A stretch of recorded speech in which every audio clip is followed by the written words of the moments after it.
ወር ቁጠሩ። እሺ።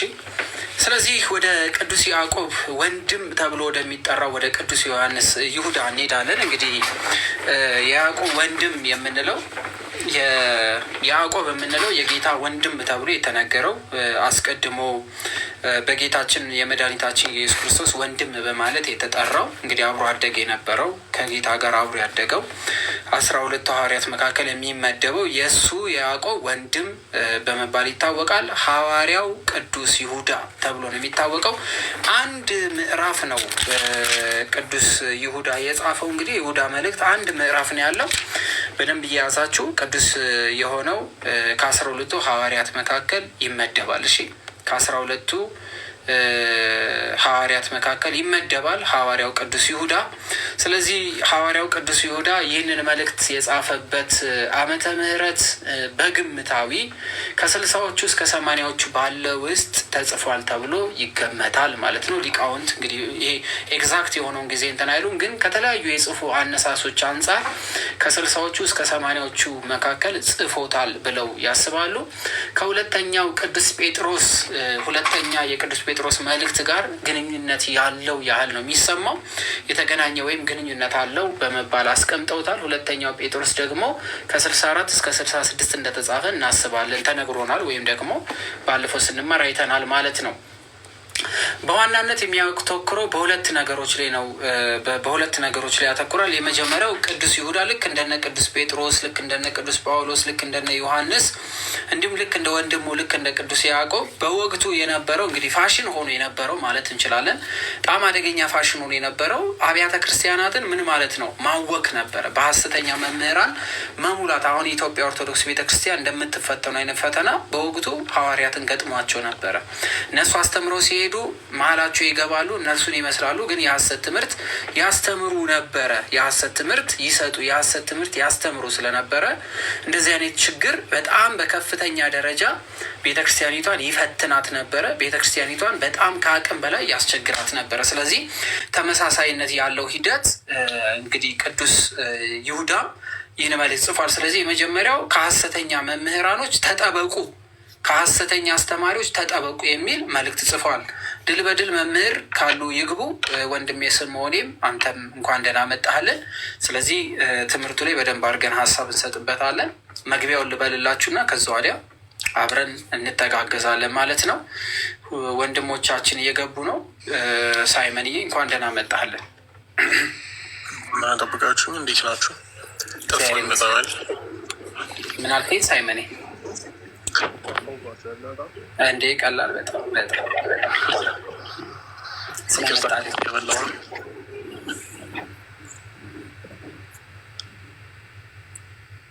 ይሰማል። ሳይመን ስለምንድን ነው ይሰማል? ትንሽ ይቆራርጣል መሰለኝ። እንግዲህ ዛሬ የምናየው የቅዱስ ይሁዳ መልእክት ነው። አንድ ምዕራፍ ነው ያለው። ይሁዳ ማን ነው? ለምን መልእክቶቹን ጻፈ? ከዛ ወዲያ እያነበብ ነው እንሄድና መጨረሻ ላይ ትምህርቱ ምንድን ነው የሚለውንም እንመለከታለን ማለት ነው። እንስማውና መጨረሻ ላይ ግን የራሳችሁን በትምህርት ያገኛችሁትን ነገር በደንብ ትጨምሩልናላችሁ። ስለዚህ በጣም ደስ ብሎኛል ስለመጣክ።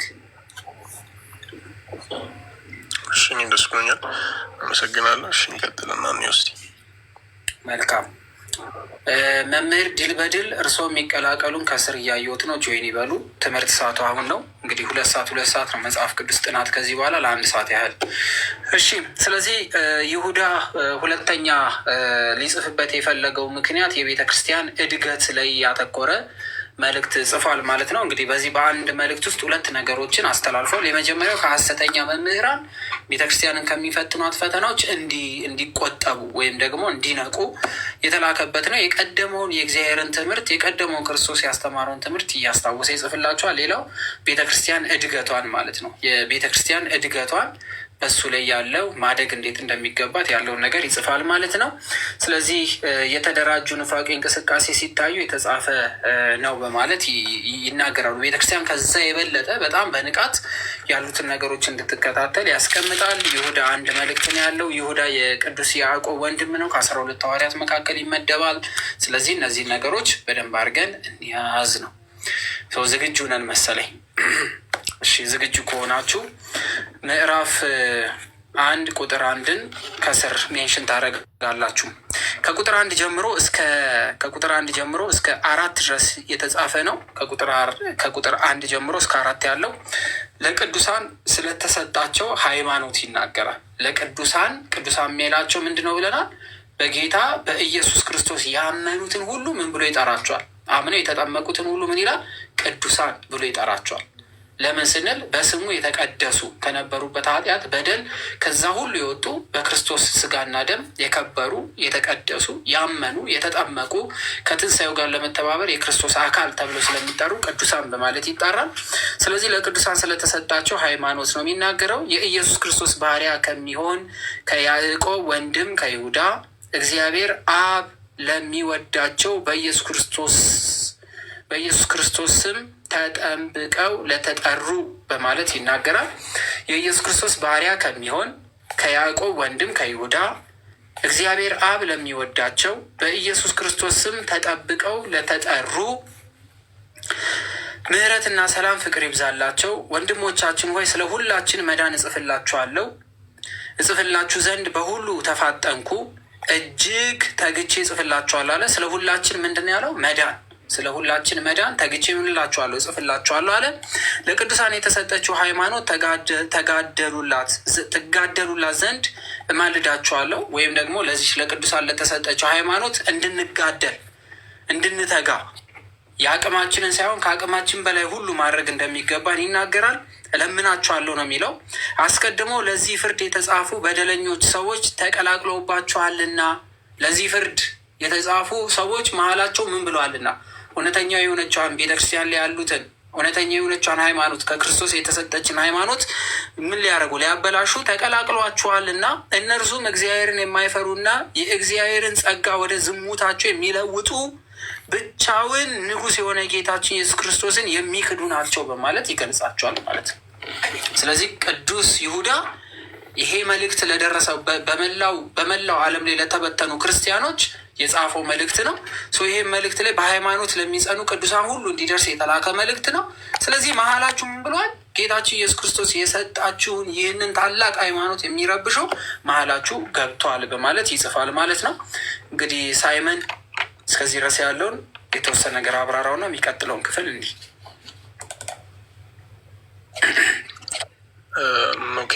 ስለ ቤተክርስቲያን በጣም ብዙ መወራት የሚችል ነገር ነው። ስለ አንዲቷ ቤተክርስቲያን፣ ስለ ታሪኳ፣ ለምን አንድ እንደሆነች ኢየሱስ ክርስቶስ ቤተክርስቲያንን በምኑ እንደሚመስላት ልናይበት የምንችለው ነው። አሁን ይሄ ለመቀጠል በቂ አይደለም።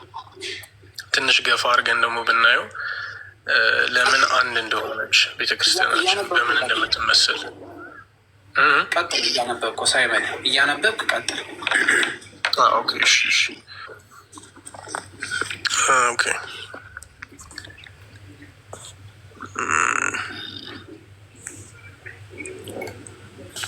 ይመስለኛል ቁጥር 5 ላይ ነው አይደለ ያቆምከው? የቀደመውን ስለማስታወስ በትክክል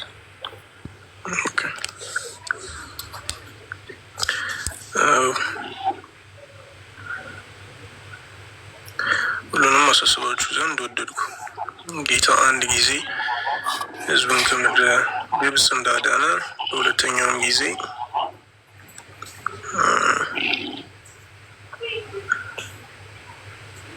ያላመኑትን እንዳጠፋቸው ታውቃላችሁ።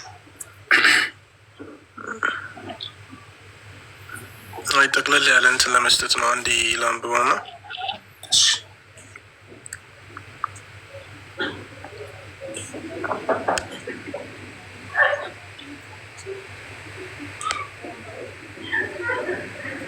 ኦኬ እሺ።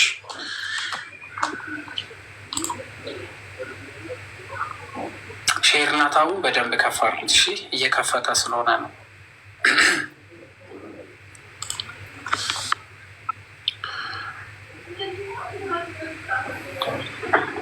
እስቲ እስከዛ አንዴ ይቀጠልበት። እስቲ አደም እንዴ አዘጋጅ አንተ።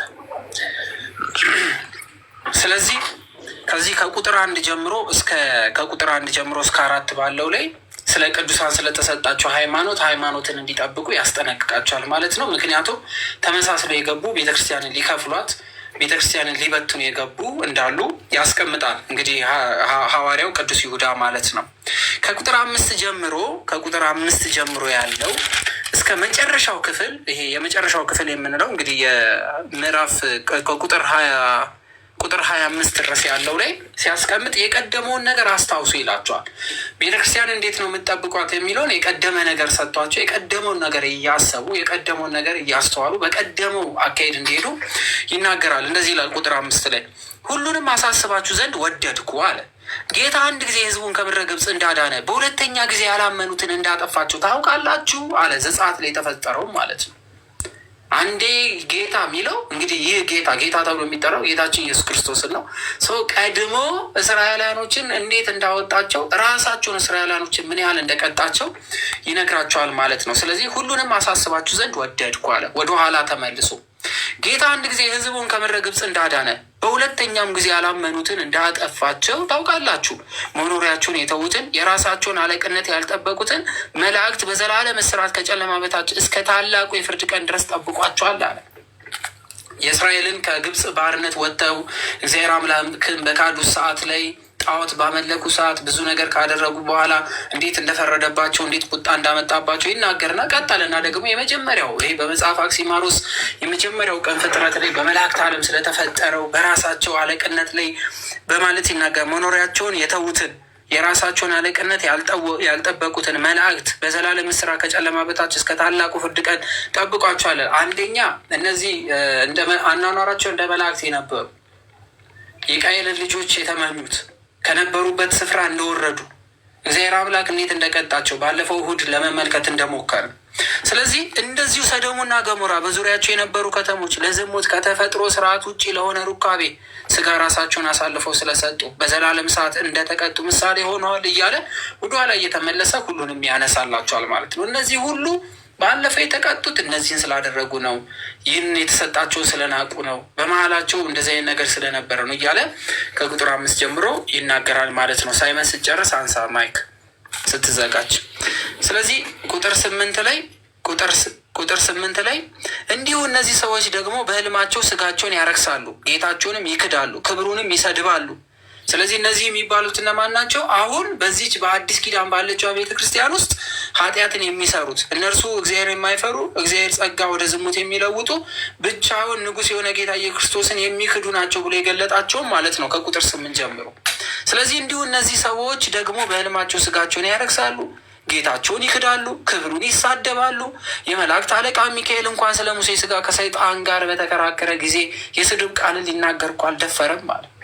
እነዚህ ግን በድፍረት እግዚአብሔር አምላክ ላይ የሚያምፁ መሆናቸውን ይናገራል። ምን ያህል አመፅ ያደርጉ እንደነበረ በዚህ በቤተ ክርስቲያን ስር ሆነው በቤተ ክርስቲያኒቷ ስር ተጠርተው በመረጣቸው በጌታ በኢየሱስ ክርስቶስ ላይ ምን ያህል እንደሚያምፁ ሲናገር ይህንን ያስቀምጧል። እግዚአብሔር ይገሥጽ አለው እንጂ እነዚህ ግን የማያውቁትን በመሳደብ ይበድላሉ አለ። የማያውቁትን ምን እያሉ እየተሳደቡ ይበድላሉ። አእምሮ እንደሌላቸው እንስሶች በፍጥረታቸው በሚያውቁት ሁሉ በእርሱ ይጠፋሉ። ስለዚህ የማያውቁትን እየሰደቡ የእግዚአብሔርን ክብር እየናቁ እያቃለሉ የሚኖሩ ናቸውና ለማይረባ አእምሮ ተላልፈው ይሰጣሉ። የማይረባ አእምሮ ያላቸው ደግሞ እንደ ሰዶምና ገሞራ የሚጠፉ ናቸው። ፍርድ አለባቸው ላያቸው ላይ። ቁጥር 11 ላይ ወየውላችሁ በቃየል መንገድ ሄደዋልና። የቃየል መንገድ ምንድን ነው? የክፋት መንገድ፣ የደም ማፍሰስ መንገድ አይደል? መስዋዕታቸው ሁሉ የጥርጣሬ መስዋዕታቸው ሁሉ ንጹሕ ያልሆነ አይደለም። ስለዚህ ወየውላቸው በቃየል መንገድ ሄደዋልና፣ በዓለም የአመፅ ዋጋ ተቃጥለዋልና፣ በቆሬና በወገኖቹ ክህደትን ጠፍተዋልና። እነዚህ ከእናንተ ጋር ሲጋበዙ በፍቅር ግብዛችሁ እንደ እድፍ ናቸው። እንደ እረኞች ያለ ፍርሃት ራሳቸው ይጠብቃሉ። በንፋስ የተወሰዱ ውሃ የሌለባቸው ደመናዎች፣ ፍሬ የማያፈሩ ሁልጊዜ የሞቱ ከነስራቸው የተነቀሉ በበጋ የደረቁ ዛፎች፣ የገዛ ነውራቸው አረፋ የደፈቁ ጨካኝ የባህር ማዕበል ድቅድቅ ጨለማ ለዘላለም የተጠበቀላቸው የሚንከራተቱ ከዋክብት ናቸው በማለት እነዚህ ምን ያህል እጅግ በጣም በእግዚአብሔር ፊት አጸያፊ እንደሆኑ ይናገራል።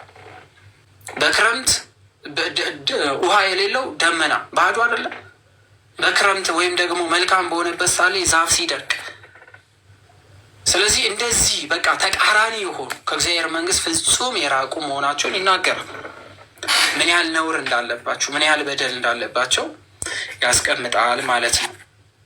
እነዚህ ምን ያደረጉት ናቸው? በቤተ ክርስቲያን ውስጥ ያሉ ቤተ ክርስቲያኒቷን አካል የመሰሉ ግን ደግሞ በክህደት የተሞሉት ግንዱ ላይ ያሉ ቅርንጫፎች ናቸው። ግንዱ ክርስቶስ ነው። በክርስቶስ ማንነት ላይ ያሉ ቅርንጫፍ ግን ፍሬ የማያፈሩት ፍሬ ፈልጎ ማያገኝባቸው አሁን በዘመናችን እንደምንመለከታቸው ለገንዘብ ለምና እንደዚህ ሚኖሩ እንደዛ ማለት ነው። ዝግጁ ሳይመን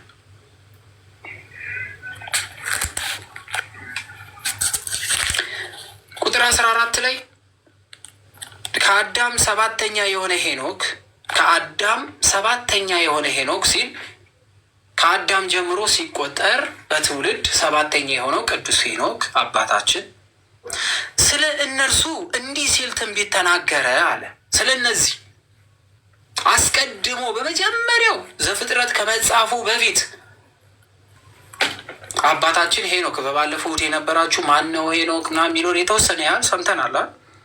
ስለዚህ ከአዳም ጀምሮ ሲቆጠር ሰባተኛ ትውልድ የሆነው ሄኖክ ስለ እነርሱ እንዲህ ሲል ትንቢት ተናገረ። ስለ እነዚህ ሰዎች ትንቢት ተናግሯል። እነሆ እግዚአብሔር በሁሉ ላይ ይፈርድ ዘንድ ከአእላፋት ቅዱሳን መላእክት ጋር ይመጣል ብሎ አስቀድሞ የተናገረው ማን ነው? ቅዱስ ሄኖክ አባታችን ሄኖክ፣ ሞትን ያልቀመሰው ኃጥአንን ሁሉ ስለ ኃጢአታቸው ስራ ሁሉ ከዳተኞችን ኃጢአተኞችን የማይገባውን ቃል ሁሉ በእነርሱ ላይ ስለተናገሩ ይዘልፋቸዋል አለ። የእግዚአብሔር ቁጣ ምን ያህል ከባድ እንደሆነ አስቡት። ኃጢአተኞችን በሚዘልፍበት ሰዓት ይህንን ሄኖክ አስቀድሞ አይቶታል። የዓለምን ፍርድ፣ ዓለም እንዴት አይነት ፍርድ እንደሚጠብቃት እግዚአብሔር ላይ የሚዘባበቱ በዘመናቸው እግዚአብሔርን የማያውቁ እነዚህ ከሃጂዎች ምንፍቅናን የሚዘሩ እግዚአብሔር ላይ የሚዘባበቱ ፍቅር የማያውቁ መገዳደልን የሚወዱ በዓለም ጥበብ የሚዋጡ ከሰውነት ተርታ ወጥተው የእንስሳ ባህሪ የተላበሱ ሰው የሚያሳድዱ የሚገሉ መጽሐፈ ሄኖክን በደንብ አንብቡት። በነገራችን ላይ እነዚህ እንደ ምኞታቸው እየሄዱ የሚያንጎራጉሩ ስለ እድላቸው የሚያጉረመርሙ ናቸው። እንዲረባቸው ለሰው ፊት እያደሉ አፋቸው ትንቢት ይናገራል። ትንቢተኞች ይመስላሉ፣ የእግዚአብሔርን ቃል የሚናገሩ። ወንድሞች ሆይ እናንተ የጌታችን የኢየሱስ ክርስቶስ ሐዋርያ መጀመሪያ ያስተማራችሁን ቃል አስቡ። ሐዋርያት ያስተማሩትን እነ ቅዱስ ጴጥሮስ እነ ጳውሎስ ሌሎቹ ያስተማሩትን የመጀመሪያዊቷን ትምህርት አስቧት። በዘመናችን ብዙ ነገር እየሰማን አለ እንዴ? ምን የማንሰማው ነገር አለ? ምን እያልሰማነው ነገር ሳለ? ስለዚህ የመጀመሪያዋን ነገር እንድናስብ ታላቁ አባታችን ቅዱስ ይሁዳ ይናገራል በመልእክቱ። ወንድሞቹ እናንተ የጌታችን የኢየሱስ ክርስቶስን ሐዋርያት በመጀመሪያ ያስተማሯችሁን ቃል አስቡ። በኋላ ዘመን ልቦናቸው የወደደውን የሚያስተምሩ በእነርሱ ኃጢአት ሌላውን የሚያስቱ ዘባቾች እንደሚመጡ ነግሯችኋል። ማን? ጌታ ኢየሱስ ክርስቶስ ምን ብሏል? ነግሮናላ። ስለዚህ በዚህ ዘመን አሁን የምንመለከተው አሁን ባለንበት ዘመን ቅዱስ ይሁዳ አባታችን የሚነግረን ምንድን ነው? የምንማረውን ትምህርት ሁሉ በጆሮቻችን ላይ ማጣራት እንዳለብን፣ ለማጣራት መማር አለብን። ሰው ካልተማረ እንዴት ይሄ ትክክል ነው ይሄ ትክክል አይደለም ብሎ እንዴት ይለያል?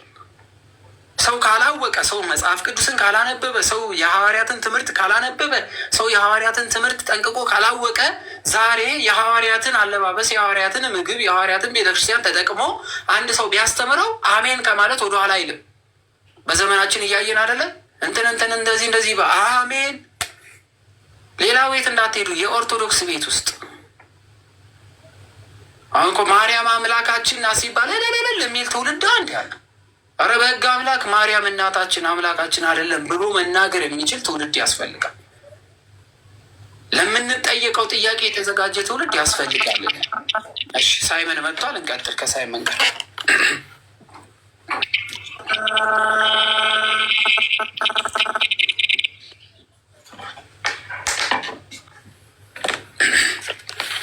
ይሰማል። አሪፍ ሄሎ፣ ይሰማል። ሳይመን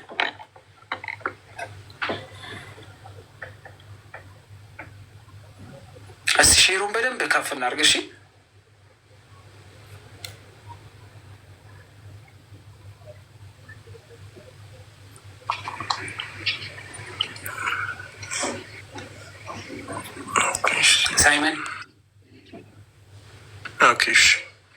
እንትን ኢንተርኔት እያስቸገረኝ ስለሆነ አንድ ይቅርታ።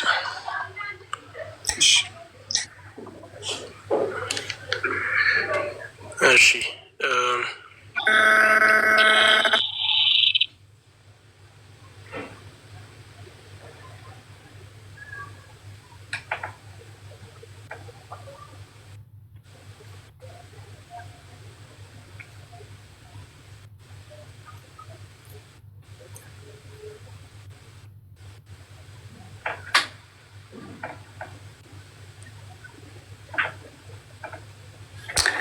እሺ ሳይመን ኔትወርኩ በጣም ከባድ ሆኖበታል። እኔስ ወደ ትምህርታችን መለስ። በአብ ወልድ መንፈስ ቅዱስ ስም አምኜ እጀምራለሁ። ስለዚህ እዚህ ቁጥር 17 ላይ እንደዚህ ይላል፣ ወንድሞቻችን ሆይ እናንተስ የጌታችን የኢየሱስ ክርስቶስ ሐዋርያት መጀመሪያ ያስተማሯችሁን ቃል ምን በሉ አስቡ። በኋላ ዘመን ልቦናቸው የወደደውን የሚያስተምሩ በእነርሱ ኃጢአት ሌላውን የሚያስቱ ዘባቾች እንደሚመጡ ነግሯችኋል። በኃጢአታቸው የሚለያዩ ልቦናቸው በወደደው የሚያስቱ መንፈስ ቅዱስ ያላደረባቸው እነዚህ ናቸው አለ። እነማን ናቸው? አሁን መንፈስ ቅዱስ ያላደረባቸው፣ ያለ መንፈስ ቅዱስ ጸጋ የሚያስተምሩ፣ ኃጢአትን የሚሰሩ፣ ስለ ኃጢአት ምንም የማይጸየፉ፣ ሌሎቹን ወደ ኃጢአት መንገድ የሚነዱ፣ የእግዚአብሔርን መንግስት የሚያስቱ፣ ሐዋርያ ካስተማሩት ትምህርት ውጭ የሆኑ እነማን ናቸው ነው የሚላል። ወንድሞች ሆይ እናንተ ግን በተቀደሰችው ሃይማኖት ራሳችሁን አንጿል። በተቀደሰችው ሃይማኖት አስቀድሞ ጌታ በሰጠን ሃይማኖት አስቀድሞ ሐዋርያት ባስተማሯት ትምህርት ራሳችሁን አንጹ። በመንፈስ ቅዱስ ጸልዩ።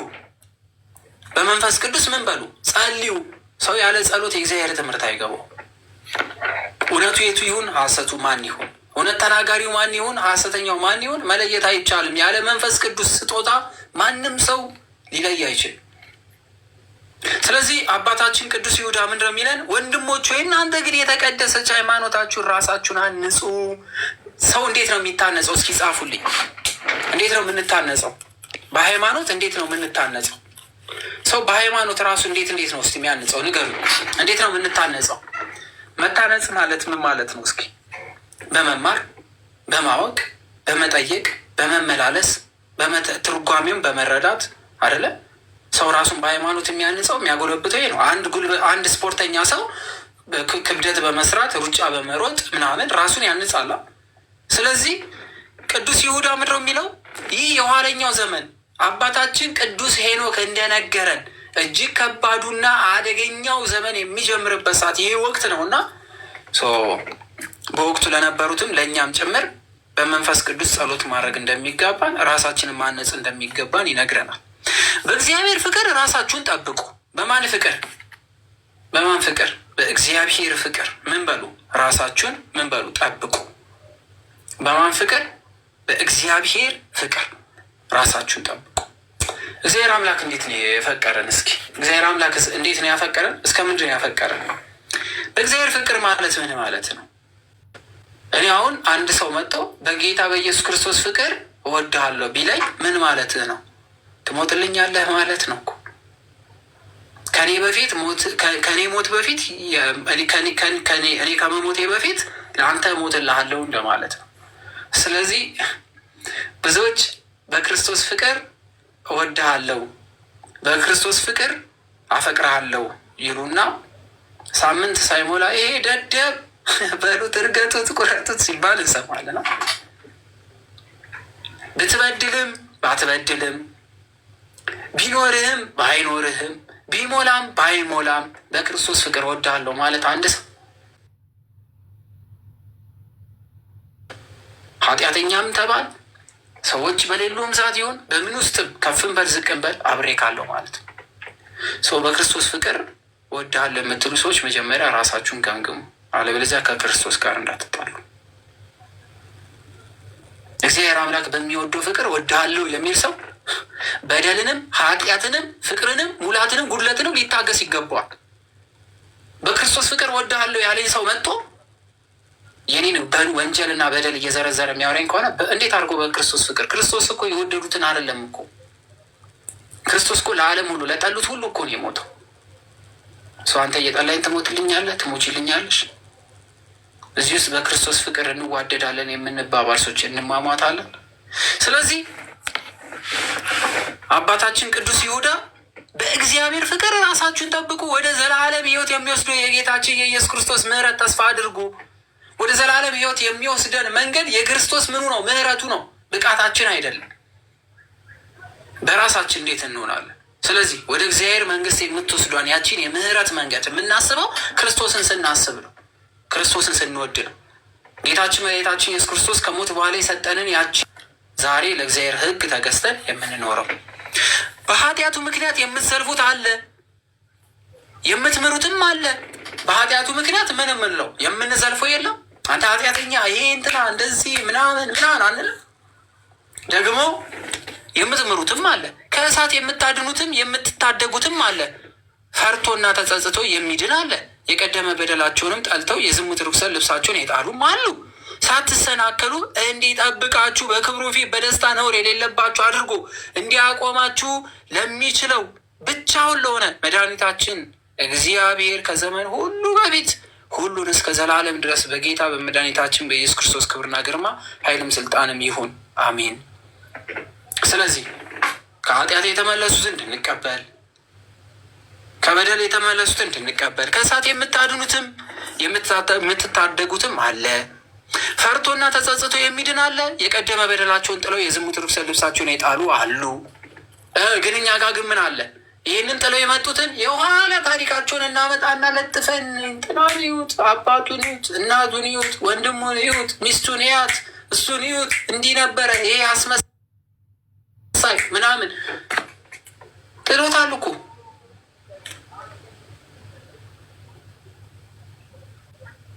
ጥሎታል። ማንን እኛ በእርሱ ወንበር የምንቀመጠው ግን?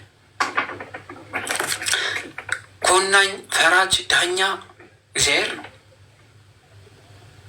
ለምንድን ነው እኛ የምንፈርደው? ለመፍረድ ምን አይነት ስልጣን የተሰጠን? እሺ ጌታችን መድኃኒታችን ኢየሱስ ክርስቶስ በቃሉ መሰረት ፍርድን ሁሉ ለእኔ ሰጠኝ ብሎ ተናገረ። እኛ ፍርድን ሁሉ ከማን ያገኘን? ከማን?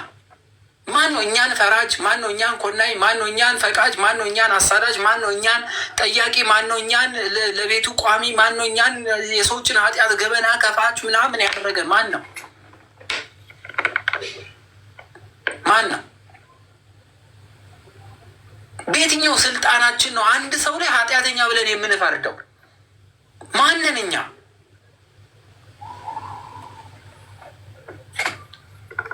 ስለዚህ እያዳንን የምንገል ከሆነ የዳኑትን ወደኋላ የምንመልስ ከሆነ ትናንትናቸው እንዲወራ እንዲነሳባቸው የማይፈልጉ ብዙ ሰዎች እኮ አሉ። ትናንትናቸው እስካሁን ድረስ የሚመራቸው ማሰብ የማይፈልጉ ሰይጣን ጸሎት ለጸሎት ሲቆሙ ሁሉ አይናቸው ላይ እያመጣ ራሳቸውን እንዲጸየፉ ለእግዚአብሔር ቤት የማይገቡ ሆነው ከቤቱ ጭራሽ ወጥተው እንዲሄዱ ያለፈ በደላቸውን እያመጣ አይናቸው ላይ እኮ በጣም ብዙ ሰው ላይ እኮ ይጋርዳል። ይህን አናውቅም? የእሱ ጭንቀት እንኳን አላንስ ብሏቸው እኛ ደግሞ ተጨማሪ አዳም ኃጢአት አልሰራም እንዴ? ኧረ በጣም ነው የሰራሁት። እንዲ እንደዚህ ሳወራ እኮ ንጹሕ ሆኜ ምናምን እኮ አይደለም። እንዴት እግዚአብሔር አምላክ በደላችን እንደሸፈነልን እኮ ልጅነት ይዞን ሰራን፣ በደል ሰራን፣ ወጣትነት ይዞን ሰራን፣ የሆነ ማስተውሎት ጎለን ሰራን፣ የእግዚአብሔርን ቃል ባለማወቃችን ሰራን፣ ዝም ብለን የቤተክርስቲያን ሰው ስለሆንን ሰራን ምናምን ብዙ ነገር ዋሸን፣ ዘረፍን፣ መታን፣ ዘሞትን፣ ሳቅን፣ ተቃቀፍን፣ ብዙ ነገር።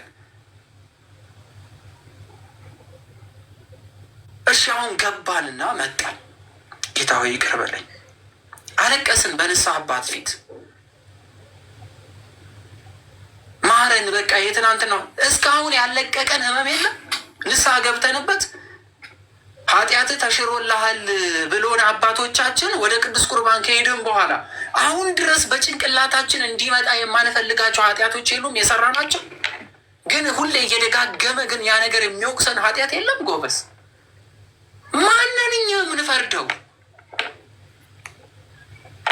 እንዴ? የተረሳልን እኮ ነው። እግዚአብሔር እኮ ረስቶታል እኮ። ይሄ እኛ ግን መርሳት የከበዱን በጣም ብዙ በደሎች አሉ። በጣም ብዙ ሰው አስለቅሰናል። በጣም ብዙ ሰው አሳንሰናል። በጣም ብዙ ሰው ተናግረናል። በጣም ብዙ ሰው ህይወቱን ደበላልቀናል፣ ቀልደንበታል፣ አሹፈንበታል፣ በህይወት ውስጥ ገብተናል፣ አስለቅሰናቸዋል። ያ ሁሉ ተረስቶልን እኮ ነው የቆምነው። ማን ነው ፈራጅ ያደረገን? ዛሬ እኔ ንጹሕ ነኝ ብሎ የሚመካ እግዚአብሔርን እንደሰደበ ይቆጠራል። ዛሬ ንጹሕ ነኝ ብሎ ምንም ኃጢአት የለብኝም ብሎ ተመክቶ በንጽህናው ተመክቶ ኃጢአተኛ የሆነው ወንድሙ ላይ የበረታ ካለ እግዚአብሔር አምላክ አሳልፎ ለውድቀት ይሰጠዋል። በራሱ የቆመ የመሰለ ሁሉ ይፈር። ዛሬ ምንም ብትፈልጉብኝ በኃጢአት ውስጥ አልገኝም ብሎ የታናሽ ወንድሙን ኃጢአት እየገለጠ ያለ ካለ እግዚአብሔር ስለጠበቀው ነው እንጂ አሳልፎ እግዚአብሔር የሰጠው ቀን ግን መግቢያ የለውም። ያ ሰው ይቅርብን። ንጹሕ የሆነው እግዚአብሔር ስለጠበቀን ነው እንጂ በእኛ ኃይልና ስልጣን ማንም ንጹሕ አይሆንም። እግዚአብሔር ካልጠበቀን አንሆንም። ጥበቃውን እንዳያነሳብን። ውድቀታችንም ያን ያህል በጣም ከባድ ነው። ደግሞ መነሳት ሁሉ አንችልም። ራሳችንን ከፍ አናርግ። እኛ በጣም ራሳችንን ከፍ አድርገን ስለምናይ መሀሪ የሆነው እግዚአብሔር አምላክ ላይ እኛ መሀል እንገባና ሰዎች ተስፋ እንዳይኖራቸው እናደርጋለን።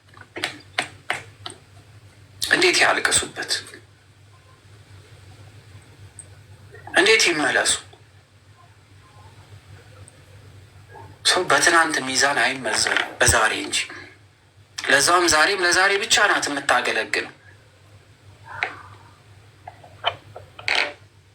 ስለዚህ ቅዱስ ይሁዳ በኃጢአቱ ምክንያት የምትዘልፉት አለ፣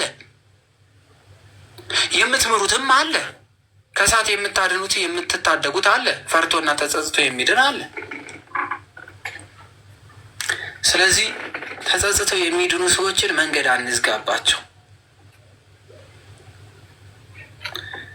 ዝም ብላችሁ ይዋት። አንድ ሳምንት ብቻ ጠብቁ፣ ከአንድ ሳምንት በኋላ ስጨፍር ታያላችሁ ብለን ቀድመን እኮ ዛሬ ዝማሬ ልዘምር ነው ወደ ጌታዬ ተመልሻለሁ ብላ ስትናገር እኛ ዛሬ ስለመመለሱ አልል ከማለት ይልቅ ጠብቁ እኔ አስይዛለሁ ነገ ባዘፍን ብለን ነገ ስለ ነገ ውድቀቷ እኛን ዛሬ እንማማላለን።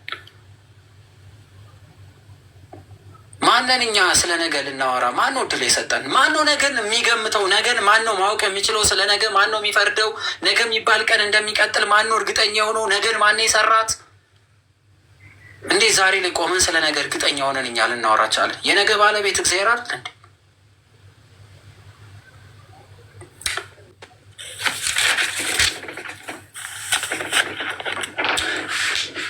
አንድ አባት ሁለት አባቶች በአንድ በዓት ውስጥ ይኖሩ ነበረ። ሁለት አባቶች። አንደኛው አባት ሌሊት ላይ ጸሎት አድርሰው ወደ ከበዓታቸው ሲወጡ የሌላኛው ወንድማቸው በዓት ላይ አጋንንት ሰፍሮ በሩን እየነቀነቀ እጅግ ቁጥር ስፍሩ ብዙ የሆነ አጋንንት ሞልቶበት ይመለከቱታል። በዓቱ ይመለከቱታል። በደንብ እየሰማችሁ እስከሚነጋ ጠበቁና እኚህ የተመለከቱት አባት እኛኛው አባት በራቸውን ወይም በዓታቸውን ከፍተው ሲወጡ አባቴ ሌሊቱ ሙሉ መተኛት አልቻልኩም አሉ። እኚህ ያዩት ቤቴን አጋንንት እየነቀነቀው ከላይ ደግሞ ቆርቆሮ ሊገነጥሉት እየታገሉ ስፍር ቁጥር የሌለው አጋንንት እየረበሸኝ ነው አሉ። እንዲረበሹት እኮ እሳቸው አይደለም። እኛ ሲረበሹ የነበሩት አንተ ደካማ መነኩሴ ኃጢአትህ ነው እንደዚህ እንድትረበሽ የሚያደርግ ካል በል ከዛሬ ጀምሮ እኔ ተግቼ ጸልይልሃለሁ፣ አንተም ደግሞ ከእንቅልፍ ተነስተህ ተግተህ ጸልይ አሉና ወቅሰው ገቡ። መሸ።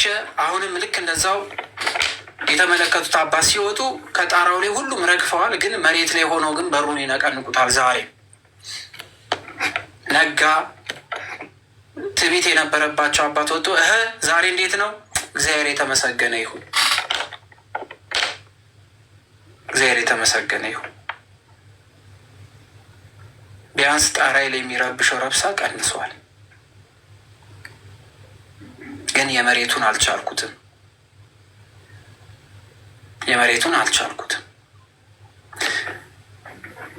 ትዕቢት የነበረባቸው አባት ጸሎት ጀምረዋል። እየጸለዩ ነው።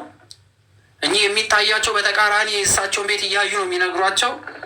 ከብዙ ጊዜያቶች በኋላ አጋንንት የሚባል ከስፍራው ጠፋ። ግን እኛ አባት ትዕቢት የነበረባቸው አባት ግን መውጣት አቆሙ።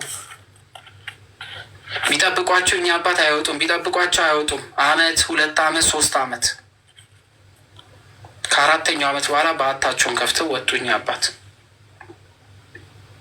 እዚህኛው አባት እግር ስር ወድቀው ለካ የኔን ኃጢአት ነበረ ኃጢአት አድርጌ የተቀበልከው፣ ኃጢአቴን እግዚአብሔር አምላክ አሳየኝ፣ የኔን በደል ነበር የተሸከምከው ወንድሜ ማረኝ። ስለዚህ እግዚአብሔር አምላክን እስከ ማየት ደረሱ ማለት ነው። ስለዚህ ብዙ ጊዜ እኛ ስለ ሰው ኃጢአት እኛ መጸለይ ሲገባን የሰው ኃጢአት የምንገልጥ ከሆነ አወዳደቃችን ከባድ ነው። ስለዚህ ቅዱስ ይሁዳ ከእሳት የምታድኑት የምትታደጉት አለ አለ። ስለዚህ ከእሳት ማዳን ነው ወይስ ወደ እሳት እየወረወርን ነው? ራሳችንን ገምግም። ፈርቶና ተጸጽቶ የሚድን አለ። የቀደመ በደላቸውን ጠልተው የዝሙት ርኩሰት ልብሳቸውን የጣሉ አሉ። ሳትሰናከሉም እንዲጠብቃችሁ በክብሩ ፊት በደስታ ነውር የሌለባችሁ አድርጎ እንዲያቆማችሁ ለሚችለው ያለ ነውር ያለ በደል ያለ ኃጢአት ያንን ከተጸየፍን ከተውን በኋላ ያለ ነውር ያለ ነቀፋ እግዚአብሔር ፊት እንቆም ዘንድ እውነት ለሆነው ለእግዚአብሔር አምላክ መታመን አለብን። አሁን የሁላችንም ጥያቄ እኔ ማን ነኝ መሆን አለበት። የማይረባ አእምሮ የተሰጠው አለ ሰው እያየን ነው። በገላው የሚደሰት አለ እያየን ነው። በገንዘብ የሚደሰት አለ እያየን ነው። በዝና የሚደሰት አለ እያየን ነው። ሰው በመግደል የሚደሰት አለ እያየን ነው። እኛ የቱ ጋር ነን? ከሚዘርፉት፣ ከሚሰርጉት፣ ከሚዘሙቱት የቱ ጋር ነን? ምን ውስጥም ከሌለን እግዚአብሔር እናመስግን። ግን ምን ውስጥም የሌለን ጊዜ ደግሞ እንፍራ። ለምን? የሚቀጥለው የሚጠብቀን ፈተና እጅግ ኃይለኛ እንደሆነ መገመት አለብን። አልሞትንማ። ሰው ሞቶ ነፍሱ ከስጋው እስከምትነጠል ድረስ ለፍርድ የሚሆን በደል ይገኝበታል። ያቺ ለፍርድ የምትሆን በደል እንዳትገኝብን ያለ ነቀፌታ ለመኖር እኔ ማንኝ እንበላው? ማንን? በክብሩ ፊት በደስታ ነውር የሌለባችሁ አድርጎ እንዲያቆማችሁ ለሚችለው ብቻውን ንጹሕ ለሆነ መድኃኒታችን እግዚአብሔር ከዘመን ሁሉ በፊት የነበረ አልፋ አሁንም እስከ ዘላለም ድረስ የሚኖር ኦሜጋ ክብርና ግርማ ኃይልም ስልጣንም ይሁን አሜን። የቅዱስ ያዕቆብ የሐዋርያው የቅዱስ ይሁዳ የያዕቆብ ወንድም የሐዋርያው የቅዱስ ይሁዳ መልእክት ተፈጸመች። ለእግዚአብሔር አባታችን ምስጋና ይሁን ለዘላለም አሜን። የቅዱስ አባታችን የያዕቆብ የቅዱስ አባታችን የይሁዳ የቅዱስ አባታችን ዮሐንስ የቅዱስ አባታችን ጴጥሮስ የቅዱስ አባታችን ጳውሎስ የቅዱስ አባታችን ሉቃስ የቅዱስ አባታችን ማቲያስ የእመቤታችን የቅድስት ድንግል ማርያም ቃል ኪዳን የአባቶቻችን የቀደሙት የአብርሃም የይስሐቅ የያዕቆብ ቃል ኪዳን የአባታችን ኖህ የሙሴ የነ አልዓዛር የነ እዝራ የነሱ ሁሉ ቃል ኪዳን እግዚአብሔር አምላክ ከሁላችን ጋር ያርግልን። በመንግስቱ በመጣ ጊዜ ያለ ነቀፋ ፊቱን ቆም ዘንድ መንግስቱን እንወርስ ዘንድ የእሱ ቅዱስ ፍቃድ ይሆንልን። አቤቱ አምላካችን ሆይ ሳናውቅ ለበደልነው በደል ሁሉ ስለ አባቶቻችን ስለ ሐዋርያት ስለ ቅዱሳን ስለ እናታችን ስለ ቅድስት ድንግል ማርያም ብለህ ምሕረትን ስጠን። እግዚአብሔር አምላክ ይማረን። ሁላችን በዚህ የተሰበሰብነውን ሁሉ እግዚአብሔር አምላክ ይጠብቀን። እንግዲህ ቀሲስ አባታችን አሉ። እንዲሁም ደግሞ የሐዋርያት ስራ ስንማር እጣ አውጥተን ነበረ ማንን እንዘክር ብለን ቅዱስ ማቲያስ ወጥቶልናል። ዛሬ እህቶች ዝክር ይዘክራሉ። ስለዚህ ቀሲስም ይገባሉ። ዝክር ቅመሱ። አጠገባችሁ ውሃ ካለ ውሃን ብትሆን ቅመሱ። እግዚአብሔር አምላክ ከእናንተ ጋር ይሁን። እንግዲህ እግዚአብሔር አምላክ ከረዳን፣ እግዚአብሔር አምላክ ከፈቀደልን፣ መድኃኔዓለም ካገዘን የቅዱስ ዮሐንስ ራእይ የሚቀጥለው ሰኞ ዕለት 1 ብሎ ይጀምራል። የቅዱስ ዮሐንስ የራእይ ትምህርት ሰኞ ዕለት ከምሽቱ 2 ሰዓት እንማራለን። ነገ እሁድ ነው፣ ሰንበት ነው። ስለዚህ ነገ ሰንበት እሁድ ስለሆነ ቀሌ የሆነ ሰዓት ገባንልና የሆነ ነገር አውርተን ረፍት ነው የምናደርገው ማለት ነው። ሰኞ ግን የሃይማኖት አበው እንዲሁም ደግሞ የዮሐንስ ራእይ